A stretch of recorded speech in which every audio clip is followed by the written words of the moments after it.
మోకాల మార్పిడి గురించి విషయంకి వస్తే నేను ఒక ప్రస్తావించద్దు అనుకున్నా కానీ చేయాల్సి వస్తుంది. చాలామంది బయట మోకాల అరుగుదలకి పిఆర్పి ట్రీట్మెంట్ ఉంది, మేము చేస్తాము, మీకు పెయిన్ ఏమీ ఉండదు అని చెప్పి చెప్తున్నారు. బట్ దీని గురించి యాజ్ ఎ ఆర్థోపెడిక్ సర్జన్గా మీరేం చెప్తారు? నిజంగా రికమెండెడా ఇది?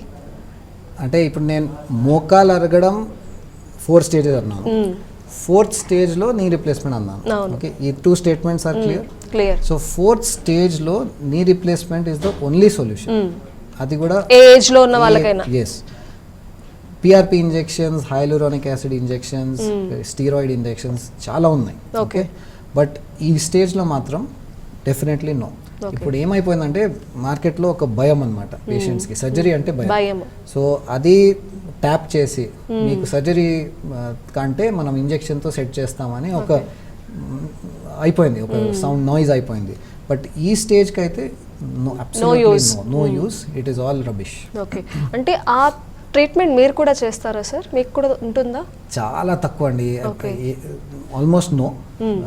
Very rarely when patients really ask for it and మొత్తం ట్రీట్మెంట్స్ ఫెయిల్ అయినాయి, బట్ నీ రీప్లేస్మెంట్ ఇంకా ఆ స్టేజ్ రాలేదు, ఎర్లీ స్టేజ్లో ఉన్నారు. సో అట్లాంటి సబ్సెట్ ఆఫ్ పేషెంట్స్కి ఇట్ ఈస్ వెరీ అన్కామన్.